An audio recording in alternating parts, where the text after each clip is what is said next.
ကောင်းပေါ်မှာတဲ့မိုးကောင်းကင်သည်တဲ့ကျေးဝါကဲ့သို့၎င်းတင်းအောက်၌မြေဒီတန်ကဲ့သို့၎င်းဖြစ်လိမ့်မည်ဘာကိုပြောတာလဲကောင်းကင်ကလည်းကောင်းကြီးမိုးတွေမရွာတော့တန်ကဲ့သို့မာသွားနားလေလားသူအပေါ်ကလည်းကောင်းကြီးမဖြစ်ကဲအခုမြန်မာပြည်ဆိုအပေါ်ကကောင်းကြီးတွေလိုက်မဖြတ်ဘူးလားဘာကောင်းကြီးလဲအမင်္ဂလာကောင်းကြီးတွေဟုတ်တယ်နော်မြေကလည်းဘာဖြစ်သွားမလဲနော်ဆိုတော့ဒီမှာ sorry တင်းအောက်၌နေသည်တန်ကဲ့သို့၎င်းဖြစ်တယ်မာကြောသွားပြီဘာမှစိုက်စားလို့မရတော့မြေမှာနေတဲ့အရာတွေကကျမတို့ကိုယ်တိုင်လည်းမြေကမာသွားတဲ့အခါမှာမြေအပေါ်မှာကျမတို့ရက်တည်နေတဲ့လူတွေလည်းကောင်းကြီးဖြစ်လားမဖြစ်တော့ဘူးအတိအနံပဲကောင်းကြီးမဖြစ်တာမဟုတ်ကျမတို့ကိုယ်တိုင်ကောင်းကြီးမဖြစ်တော့တာဒီမြေကြီးကကောင်းကြီးမဖြစ်တော့တာ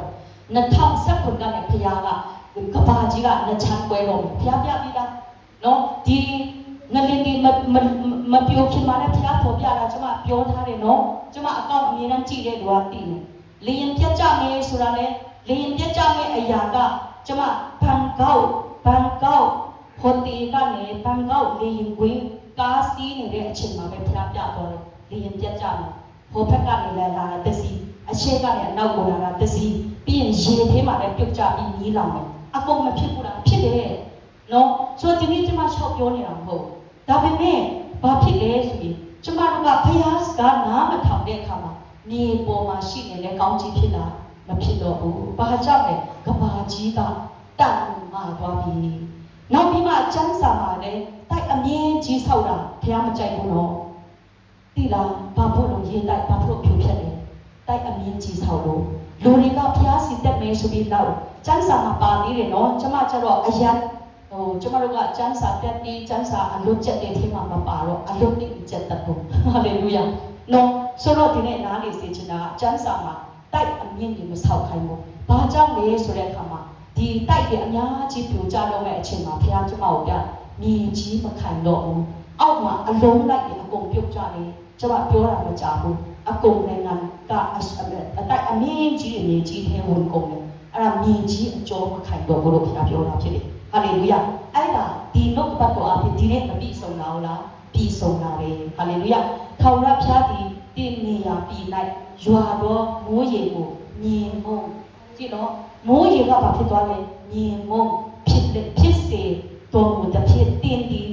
မပြည့်စည်မိတိုင်အောင်တင်းအပေါ်မှာကြားလိမ့်မည်တင်းမပြည့်စည်မချင်းမိုးပေါ်ကကြားတဲ့ရေမိုးရေကဖုံပြီးဖြစ်သွားတယ်ဟာလေလုယာနော်မြင်မုံဖြစ်သွားတယ်တင်းဤရန်သူရှေ့မှာထာဝရဘုရားသည်တင့်ကိုတန်ခတ်ပေးတော်မူမည်တင်းဒီနော်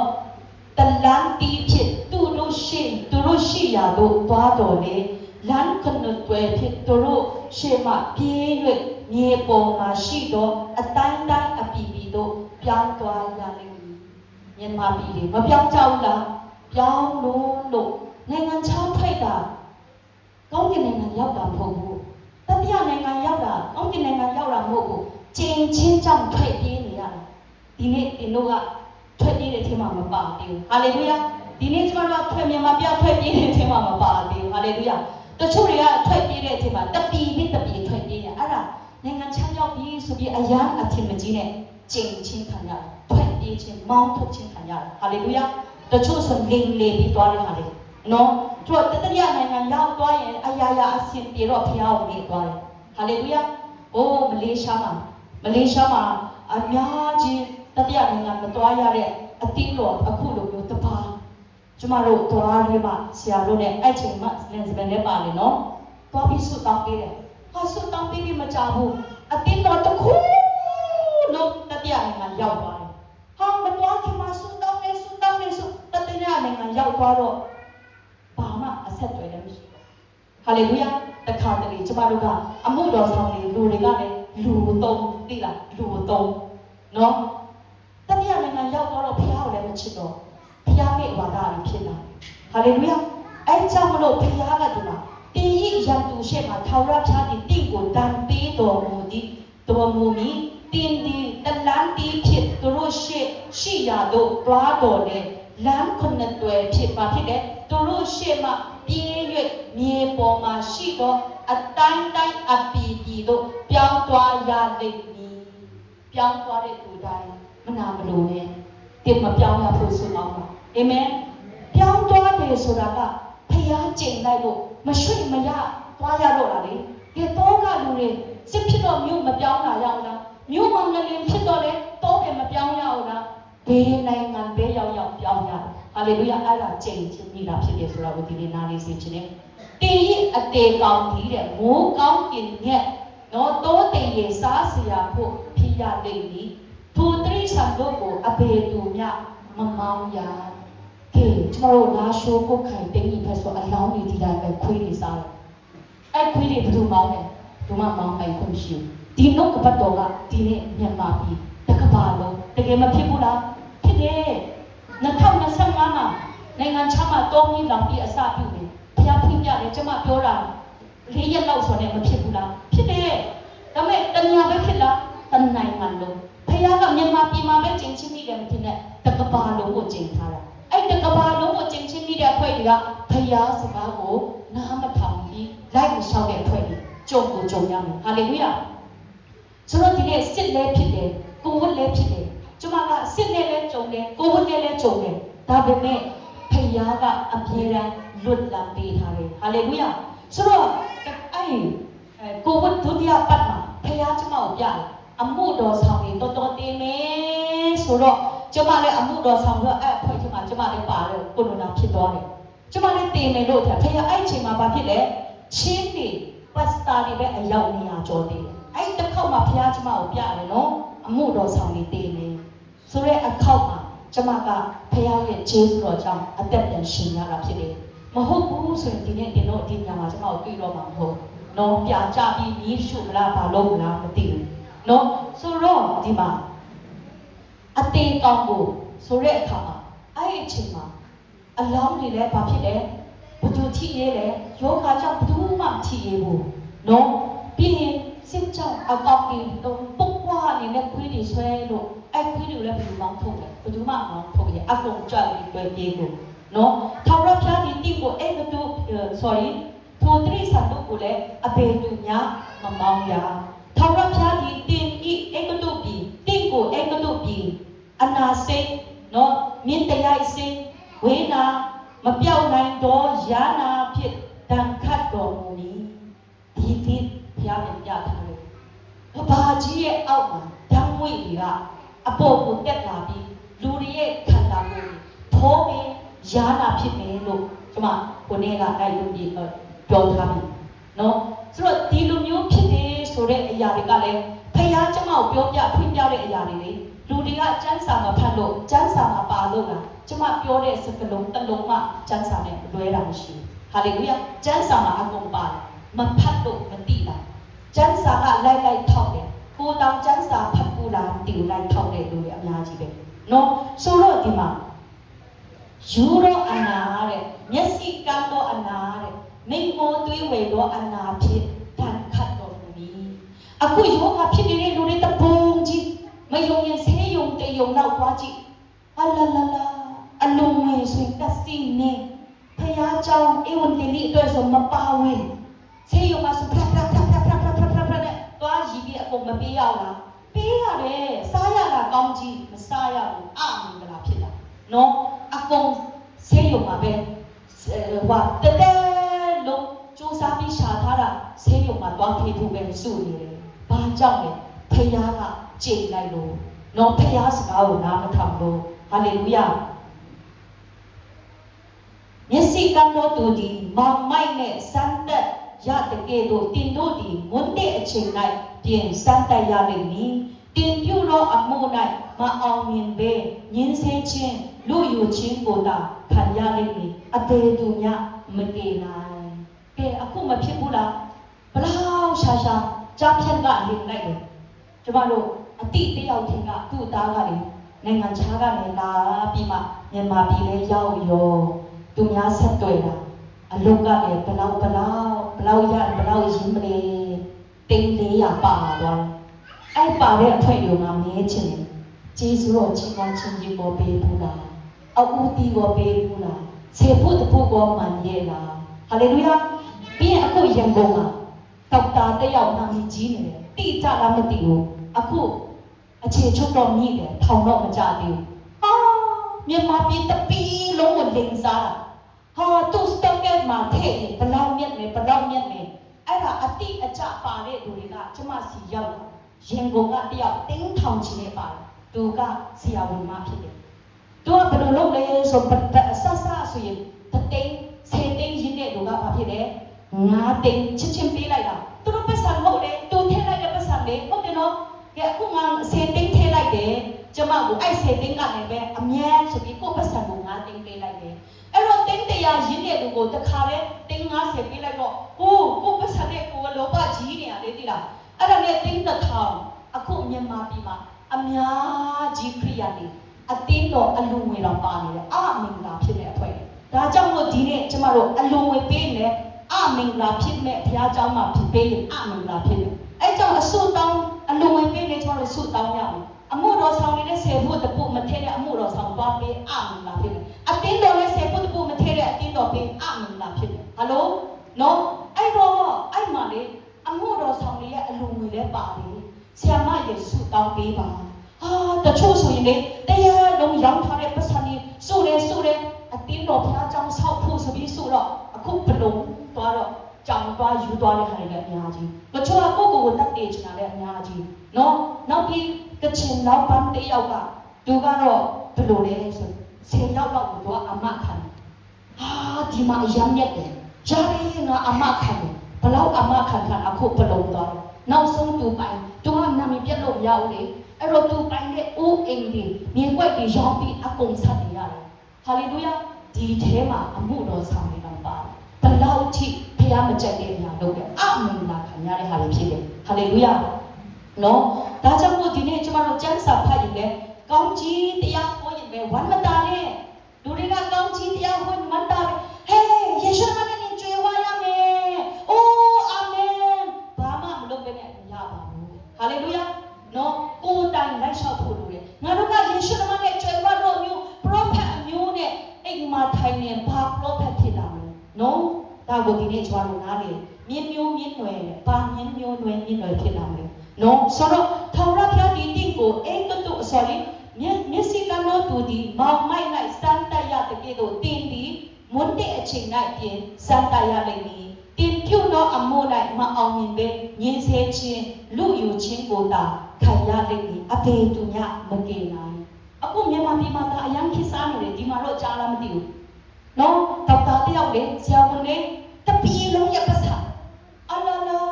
စတော့ရှယ်ယာဆိုပြီးမှလေထဲကြတာအကုန်ပါတယ်ကွာအမှုတော်ဆောင်ကြီးအတင်းတော်အလူငွေတော့ပါတယ်ကွာအခုဘလုံးဟယ်လိုဘာဖြစ်လဲဖယားရဲ့ကောင်းကင်ဘန္တာမှာမစုဘဲနဲ့လောကရဲ့ဘန္တာမှာစုတော့ဘာဖြစ်သွားလဲဘလုံးသွားတယ်ဟာလေလုယာနော်ဆိုတော့မိမနဲ့လက်ထပ်ပြီးတော့လေနော်အခြားသောသူကြီးတဲ့ပေါင်းဖော်ရတဲ့လူကိုမိမလည်းဘာဖြစ်လဲတခြားယောက်ျားတွေလားပေါင်းဖော်တယ်အခုမပေါင်းဖော်ဘူးလားအခုပေါင်းဖော်နေတဲ့ကာလနင်းမိမကငါနင်းရီစားလည်းငါမိမနင်းမိမလည်းငါရီစားဖြစ်တယ်ယောက်ျားတွေလည်းဖောက်ပြန်မိမတွေလည်းဖောက်ပြန်ကိုယောက်ျားသူများမသိကျင်သွားတယ်ကျန်းစာမှာပါတယ်နော်ဘာကြောင့်လဲဖယားစကားနားမထောင်လို့ဖြစ်တယ်မိမနဲ့လက်ထပ်ပြီးတော်လေတဲ့ဘာဖြစ်လဲအခြားသောသူဒီပေါင်းဖော်ရလိမ့်မယ်အခုတော့မပေါင်းဖော်ကြဘူးလားယွန်းစရာကောင်းတယ်နော်မိမအချင်းချင်းယောက်ျားချင်းချင်းတွေရောနော်အိမ်ကိုဆောက်တော်လေတဲ့ဘာဖြစ်လဲကိုယ်တိုင်မနေရစပစ်ဦးရင်စိုက်တော်လေစပစ်တီမဆုတ်ခိုးရကဲအခုအိမ်တွေအကုန်ထားခဲ့ပြီးမထွက်ပြေးရောက်လားထွက်ပြေးရတယ်စပါးတွေဘာတွေစိုက်ထားပြီးမှလည်းရိတ်သိမ်းရလားမရိတ်သိမ်းရဘူးအခုမြန်မာရန်ကုန်တောင်ဝက်မှာဆိုရင်နော်ကြံစိုက်ထားတာရောင်းလည်းမရဝင်လည်းမဝက်တောမီလောင်တော့အကုန်လောင်ကုန်အကုန်ရှုံးကုန်ဟုတ်ဘူးလားအခုတကယ်ဖြစ်နေတဲ့ကာလဖြစ်နေဟာလေလုယာတင်းနွားကိုတဲ့တင်းမျက်မှောက်နဲ့တိုက်၍တေတော်လေတင်းကိုယ်တိုင်မစားရကဲနွားတွေဘုံကျင်းပြီးတေတာသွားစားတာမင်းတို့မြင်ရတယ်စားရလားမစားရဘူးဒီကာလမှာမဖြစ်ဘူးလားနော်ကဲကျွဲနွားတွေနိုင်ငံခြားမှာရေကြီးပြီးအကုန်မတေကုန်လားကိုရှိမှတေနေတယ်မမြင်ရဘူးလားမြင်ရတယ်စားရလား မစားရဘူးအဲ့ကာလကဒီနေ့ရောက်နေတာဖြစ်တယ်ဟာဖခင်ကလည်းဘာဖြစ်လို့လောကကြီးကိုတမျိုးပြီးတမျိုးဖေးချင်းမှကောင်းတယ်တင်ကောင်းမှလောကကြီးကောင်းမှာဖြစ်တယ်ဟာလေလုယာတင်မီးကိုတဲ့တင်ရှင်းမောင်းနိုင်တဲ့အနိုင်အထက်ယူသွားပြီးမှနောက်တစ်ဖန်ပြန်၍မပေးရတင်တိုးတို့ကိုတင်ရန်သူ၌အတော့အခါတဲ့ကေနှုတ်တော်သူမရှိဘယ်သူမှကေတယ်မဲ့သူမရှိဒီကာလမှာ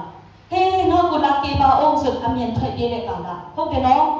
တင်သားသမီးတို့ဒီသူတပားလက်တို့ရောက်၍တင်မျက်စိဒီတနေ့လုံးမျောကြည့်လက်အားကုန်လက်ကြီးတင်လက်ဒီလေတဲ့ခွန်အားမရှိလားကဲတချို့ရဆိုရင်ကိုသားသမီးကိုမသိချင်တာလည်းမရှိဘူးလားတချို့ဖခင်နဲ့အဲ့ဒါတွေကပါလေတတိဆန်စိတ်ဝင်ပုံလားကိုသမီးဆိုလည်းမသိချင်အမေကလည်းကြည့်နေရဘာလုပ်လို့ရလဲဘာမှမလုပ်ရအခုလည်းပုံမှန်တက်ဖြတ်တာတွေအများကြီးဒီကာလမှာဖခင်ရဲ့အမျက်တော်ခွဲဖလားကပြည့်စုံနေတဲ့ကာလဖြစ်တယ်ဟာလေလုယာတင်မတိမကြောင်းသောလူမျိုးဒီတဲ့တင်နေရပြီးအတီးအနံကို၎င်းတင်လှုပ်ဆောင်၍ရသောဥစ္စာကို၎င်းစားရလိမ့်မည်တင်ဒီငင်းစင်နှိစက်ချင်းကိုတာအစင်မပြတ်ခံရလိမ့်မည်ကဲအခုစစ်ဖြစ်နေတဲ့ညမှာအကုန်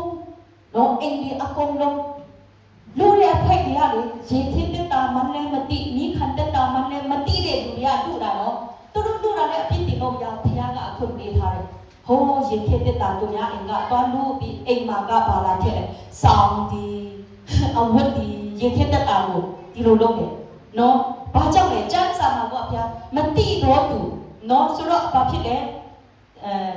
တင်ဒီတဲ့ညင်းစင်းနှိပ်စက်ချင်းကိုလာအစစ်မပြတ်ခံရနိုင်တယ်။ဘောမှာဒီလိုကြုံနေရတယ်ဒီနေ့ကဒီလိုမကြုံရဘူးဆိုပြီးငါတို့ကမကြုံရဘူးကြုံရတဲ့လူဝယ်ဖန်တယ်။ကျမကိုကိုရိုနာဖြစ်တော့ကဝယ်ဖန်တဲ့လူတွေဘာပြောလဲဖျားလူမဟုတ်လားမသိ။ကေတင်ချင်းတော့စိတ်ချလားမသိဘူးဆိုအမျိုးမျိုးတကယ်တော့ကျမကယေရှုနဲ့တွေ့ရင်စီးရင်ချင်းချင်တယ်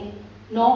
အဲ့ကြောင့်ကျမမတည်ချင်သေးဘူးကျမဖျားလုပ်ချင်သေးတယ်ဆိုတော့တေမာတော့ကြောက်တယ်ပရောဖက်ကြီးမှကေတင်ချင်းအောင်စိတ်ချမရှိဘူးဆိုပြီးအမှုတော်ဆောင်လေးပြန်ဝယ်ဖန်တာနော်ဆိုတော့ဒီနေ့နားလေစေချင်တယ်လူဆိုတာသူ့အလေနဲ့ဒူနာ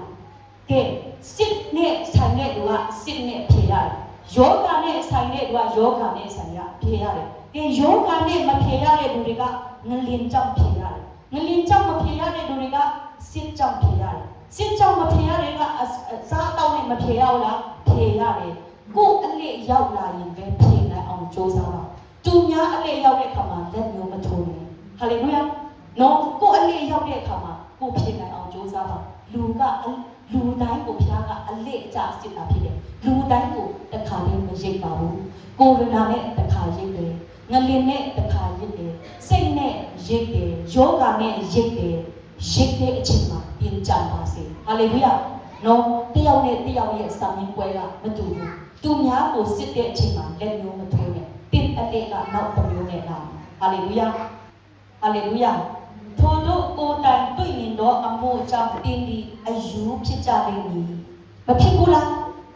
ကိုသားသမီးတွေကိုရှေ့မှာပဲတတ်သွားတော့မိဘတွေယူသွားတဲ့ဟာတွေလိုင်းပေါ်မှာအများကြီးမတက်တော့ဘူးလားတက်လာတယ်ကိုသားသမီးတွေကိုရှေ့မှာပဲမသိနေကျင့်မဟုတ်ဘူးလားအခုဖြစ်နေတာအဲ့ကြောင့်ဘာဖြစ်လဲထို့တို့ကိုယ်တိုင်တွေ့မြင်သောအမှုကြောင့်တင်းဒီအယူဖြစ်လိမ့်မည်ယူသွားတဲ့ဟာတွေအများကြီးဟာနော်တချို့ကရီးစားနဲ့ကွဲပြီးယူသွားတာတော့ကိုတက်ပေတာတော့အပေါ်ကြီးပေါ်မပေါ်နော်ထောင်ရဖျားဒီတင့်ကိုတဲ့တင့်ဒူးနဲ့တင့်ချေတော့မကားတဲ့ခြေပွားမှစ၍ဦးကောင်းထိတ်တိုင်အောင်မပြောက်နိုင်တော့အနာဖြစ်တန်ခတ်တော်မူမည်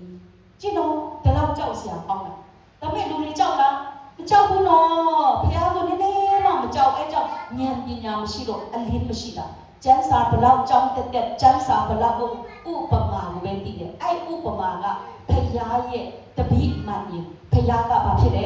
ဥပမာရဲ့အနက်ကိုဖွင့်ပေးတယ်ဒါပေမဲ့ဥပမာရဲ့အနက်ကိုမဖွင့်ပေးရင်ဘာလို့ရှင်းတဲ့ကျမ်းစာပုဂ္ဂိုလ်ပဲဟာလေလုယာနော်ဆိုတော့ထောင်ရဖျားကြီးတဲ့တင်ချင်းမြောက်သောရှင်ဘုရင်ကိုတင်နဲ့တင့်ရဲ့ဘိုးဘေးမတိမကျွမ်းဘူးတော်လူမျိုးရှိရာတို့ဆောင်သွားတော်မူသည်ဖြင့်တင်းဒီအခြားတပါတော်ဖယားတစ်သားဖယားကြောက်ဖယားတို့ကိုဝတ်ပြုရလိမ့်မည်ဒီနေ့ဝတ်ဒီရုပ်ထုဥ ကွယ်နေတဲ့လူတွေဝတ်ပြုတဲ့လူတွေလည်းဘာဖြစ်လဲကျင့်ချင်းခံရတဲ့မျိုးတွေဖြစ်တယ်တခါတလေကျမတို့ကကျင့်ဖျားကျင့်ထားတဲ့အရာကိုတိသွားမပေးခြင်းနဲ့တချို့တွေကယူရဲဆိုရင်ဖျားကျင့်လိုက်တယ်အဲ့ယူနေရရှိတီသွားမှနင်ပါအရိုက်ခံရမှာဖျားကျင့်တဲ့လူတွေတတ်ရှိတယ်ဟာလေလုယာဖျားရိုက်တော့ယူသွားတာလေ100ရှပ်ပါတော့နဲ့နိကိုပါဖျားရိုက်တယ်ဖျားရိုက်ထားတဲ့ဖျားကတေးဆိုတေးငါတို့တော့ပြေလို့မရအဲ့ကြောင့်အနာရောဂါငြိမ်းနေတယ်ဖျားဘုံချရှားတဲ့အနာရောဂါပဲငြိမ်းတယ်လူတိုင်းငြိမ်းဖို့ဟာလေလုယာဒါကိုကျွန်တော်တို့သိဖို့လိုတယ်ဒါပေမဲ့အနာရောဂါငြိမ်းတာလည်းကျွန်တော်တို့ပါကြွားဖို့မဟုတ်ဘူးသူတို့ဖျားဘုံကိုတွေ့ပြီးဖျားနောက်လိုက်လာဖို့ဖြစ်တယ်ဟာလေလုယာကိုနာမည်ကြီးဖို့မဟုတ်ဘူးဟာလေလုယာတင်းနေတဲ့ထောင်ရဖျားဒီတင်းကိုတဲ့ sorry ထောင်ရဖျားဒီတင်းချင်းမြောက်သောရှင်ဘုရင်ကိုတင်းနဲ့တင်းဘိုးဘေးတို့မတိမကျွမ်းသောလူမျိုးရှိရာတို့ဆောင်သွားတော်မူတဲ့ဖြစ်တင်းဒီမှာဖြစ်တယ်အခြားတပါတော်ဖျားတင်းသားဖျားကြောက်ဖျားတို့ကိုဝတ်ပြုရနိုင်တယ်ဒီနေ့ယုံကြည်သူမှလည်းဒီလိုဝတ်ပြုသွားတဲ့သူတွေအများကြီးအဲ့ဒါပါလေအဟုတ်မထင်နဲ့ဖျားကျင့်လိုက်တာဟာလေလုယာနော်ဆိုတော့ထာဝရဘုရားဒီတင့်ကိုတဲ့ဆောင်သွားတော်မူသောအပီပီတို့၌တင်ဒီတဲ့အံ့ဩစေရာ sorry အံ့ဩရာပုံခိုင်းရာတေးရဲ့ရာဖြစ်တဲ့ဒီဟာလေလုယာဒီနေ့များစွာသောမျိုးစေ့ကိုလေတို့ယူသွား၍ကျိုင်းကောင်တို့သည်ကိုယ်ကိုက်စားသောကြောင့်နေသောစပါးကိုတင်ရလိမ့်မယ်အခုစိုက်သူရတော်မင်းကြီးဘဒုမှအရင်လိုကောင်းကောင်းမရတော့ဒီမှာလာဟိုအနေစာစစ်တာအပြင်းအောင်မပေါက်ချင်ဟုတ်ပြီနော်တင်းဒီများဆိုတော့မျိုးစေ့ဘယ်တော့ပေးချေပါဖြစ်လဲ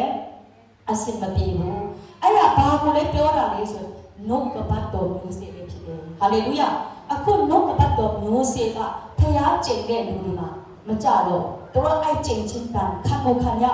နားလည်လားမသိဘူးမျိုးစေ့ဆိုတဲ့အခါမှာမြင်ရတဲ့အတီးအပေါက်ပဲမဟုတ်ဘူးနောက်ဆုံးတော့ကျေးဇူးတော်ကာလကုန်သွားရင်မြင်ရှေပဲတရားဟောဘယ်သူမှမပြောင်းနေတော့နားလည်လားအဲ့ဒါကိုပြောတာဖြစ်တယ်ဟာလေလုယာဒါကြောင့်အခုကျေးဇူးတော်ကာလမှာဝိညာဉ်မျိုးစေ့ကြီးတဲ့ကာလမှာများများကျေးကြပါ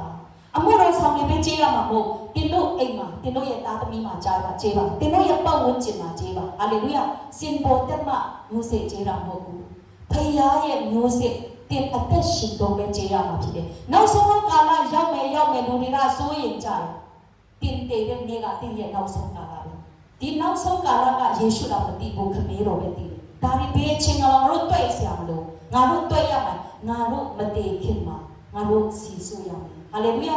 ငါတို့မတည်ခင်မှာဖခင်ရဲ့အလိုတော်တိုင်းအသက်ရှင်ရမယ်ငါတို့တည်တဲ့နေ့ဟာကဘာပြတ်တဲ့နေ့ပဲဟာလေလုယာဒီကဘာကြီးပြတ်တာနေနဲ့မဆိုင်ဘူးတင်တဲ့နေ့ဟာပြည့်ရဲ့ကဘာပြတ်တဲ့နေ့ဒီကဘာမပြတ်ခင်မှာကျမတို့ကလုံဆရာရှိတဲ့အရာတွေကိုလုပ်ထားရမှာဖြစ်တယ်ဟာလေလုယာနော်စပြည့်ဥယျာဉ်တို့ကိုစိုက်၍ပြုစုတော်လဲပိုးများတိုက်စားသောကြောင့်ကိုယ်တိုင်စပြည့်တီးကိုမဆွေရ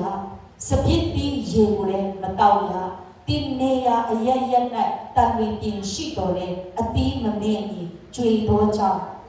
တင်းဒီတန်ဝင်တီးနဲ့ကိုယ်တိုင်မလင်းရ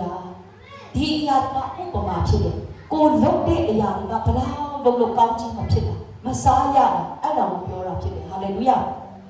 နော်တာသမီးကိုဖွားမြင်တော်လေသူတို့နဲ့မပျော်မွေ့ရပျော်မွေ့ရလို့လားအလိုစစ်ထဲဝင်ရမယ်ဆိုရင်ဆုတောင်းတာမိခင်တောင်းပြီးမှဘေးပုကုန်တယ်နိုင်ငံချပုကုန်တယ်အတူနေရလားမနေရဘူးနော်မနေရဘူး